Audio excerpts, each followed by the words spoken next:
When was the hardest year of your life? Probably 2018.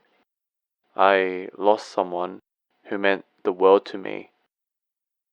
I'll tell you what happened.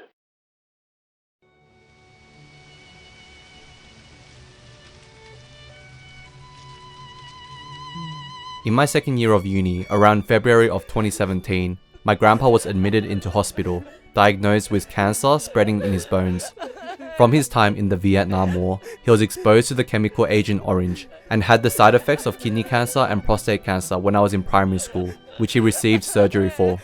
Having witnessed this in the past already, I didn't think much of it. I thought he would recover after a few weeks and go back to playing tennis with me.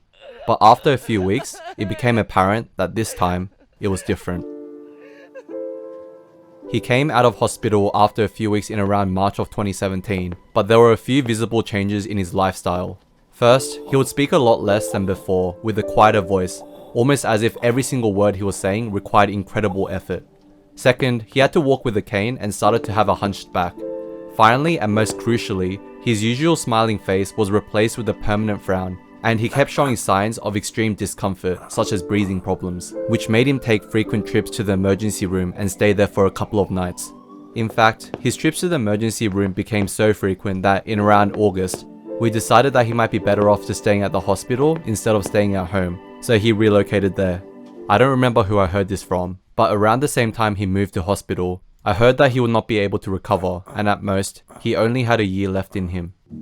They say that sometimes ignorance is bliss, and I have to agree. Having that information in my mind remains as the most horrifying emotional experience ever. Whenever I was at hospital to see him, I would massage his hand and feet. I thought that it would feel reassuring and remind him that he still had his loved ones by his side. I also just wanted to tell him, I love you. Those were words I rarely ever said to him. But every single time I did try, I would choke up and start tearing at the thought that this could be the last time ever. I would go to the toilet to wipe off the tears because I didn't want to show this weak side to him. As unrealistic as it might have seemed, I wanted to show only my best side to him in his last moments. But it was really difficult for me to cope, and sometimes it would take me up to 20 minutes to get a hold of myself. Over the next half year, I could feel his body becoming weaker and weaker whenever I came to visit and massage his hands and feet. I could literally feel his muscles becoming more and more limp over this period. Every time I do this, flashbacks to happier times in the past would appear in my brain and cause me to start tearing up. I just felt hollow and empty.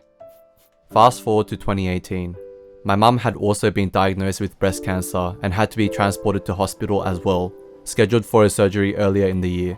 When she told me about the news, I just nodded and looked at the ground. I didn't feel anything. I just felt hollow. In March of 2018, I remember one time, my grandpa looked extremely uncomfortable in the hospital bed. Understandably so, because he's been constantly lying down for the past half a year and only allowed to go for a 10-minute walk once a week. He kept trying to get up. It looked like he was trying to get out of the bed to go for a walk, but even with all his strength, he wasn't able to get up. A nurse eventually came over and pressed him gently down on the hospital bed and managed to get him to relax. I remember her desperately saying, "Sir, please stop. You don't have the energy to walk anymore." And in May of 2018, we were told to prepare for his passing. I still hadn't been able to properly say to him that I love him. By this point, his body was completely limp and he didn't have the strength to move his head. He wasn't able to speak anymore, but instead, he would just move his mouth slightly in an attempt to communicate. This was my saddest memory of him. I couldn't believe that this was the end. Our family held a church service at his hospital bed at his request. He had always been a devoted Christian his entire life, and even at his last moments, he wanted to be close to God through these final prayers and sermon. At the end, I played his favorite song on my violin, Meditation from the opera Thais. I've performed this song in front of audiences many times before, but this definitely felt like my longest performance yet.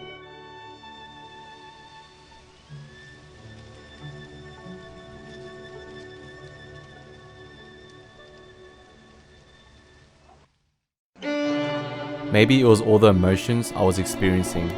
Maybe it was me just wishing that time would stop here. But for some reason, after playing that, for the first time in a long time, I felt relieved. Grandpa, Thank you for everything. I love you. He smiled.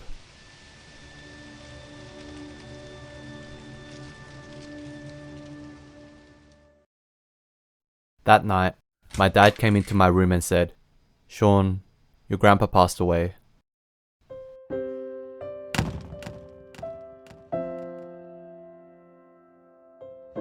And just like that, it was all over. He was just gone. I sat on my chair for an hour, staring at my blank wall. I just felt hollow.